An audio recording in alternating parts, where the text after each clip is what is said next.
মাথাভাঙার 7 নম্বর ওয়ার্ডে ভোটার তালিকায় ভূতের ছড়াছড়ি। এক বুথেই রয়েছে 29 জন ভুতুরে ভোটার। অভিযোগ করছে এমনটা বিজেপি। মৃত থেকে দেশত্যাগী সকলের নামই বছরের পর বছর এভাবেই তালিকায় থাকার অভিযোগ।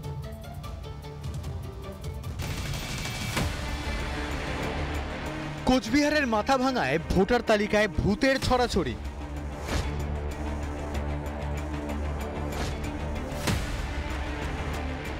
মাথাভাঙা শহরের 7 নম্বর ওয়ার্ডের 274 নম্বর বুথে 29 জন ভুতুরে ভোটার। কেউ মারা গিয়েছেন বহুদিন আগে, কেউ আবার ভারত ছেড়ে বাংলাদেশে চলে গিয়েছেন। 2021 নভেম্বর। হ্যাঁ, কাটা তো দরকার ছিলই, ডিস্ট্রিক্টে কাটা হয় নাই, দায়িত্ব তো আমাদের না। আমার যেহেতু ডেথ সার্টিফিকেট আমার যেহেতু বের হয়েছে কাটার জন্যই তো। 2022 মারা গেছে। আগে তো নিয়ে গেছে, এর আগে এখান থেকে নিয়ে গেছে, কাগজপত্র নিয়ে গেছে। এখন কার থেকে সেটা তো আমরা জানা নেই। প্রাইমারি স্কুলে ছেলেটার নাম জানি না, প্রাইমারি স্কুল থেকে আর কি আসছিল। আচ্ছা, সেটা কতদিন আগে? ওই 22।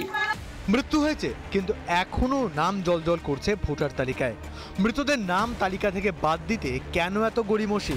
এই ভূতদের ভোটেই যেতে তৃণমূল, দাবি বিজেপির। 29 জনের মতন ভোটারের নাম 274 নম্বর বুথে কাটা যাবে। এক ভোটার ব্যক্তি আজ থেকে 15 থেকে 20 বছর আগে বাংলাদেশে কোনো কারণে গেছে, ওখানে যে বিয়ে শাদী করেছে, বউ বাচ্চা আছে, তারপরও 15-20 বছর ধরে 7 নম্বর 274 নম্বর বুথে ভোটার লিস্টের নাম আছে। নিজেদের ঘাড় থেকে দায় ঝাড়তে দোষারোপের খেলায় মেতেছে তৃণমূল কংগ্রেস।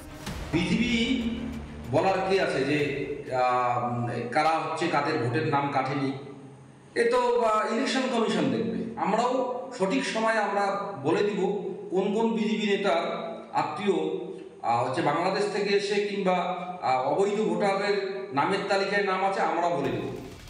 কেউ মারা গিয়েছেন 5 বছর, কেউ 2 বছর, কেউ 10 বছর, তাও নাম রয়ে গিয়েছে ভোটার তালিকায়।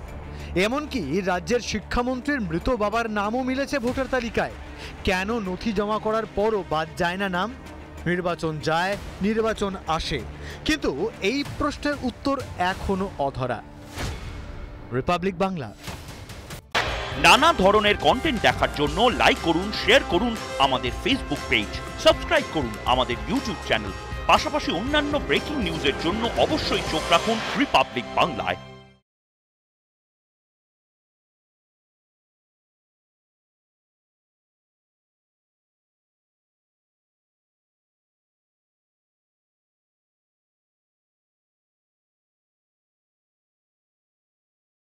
নানা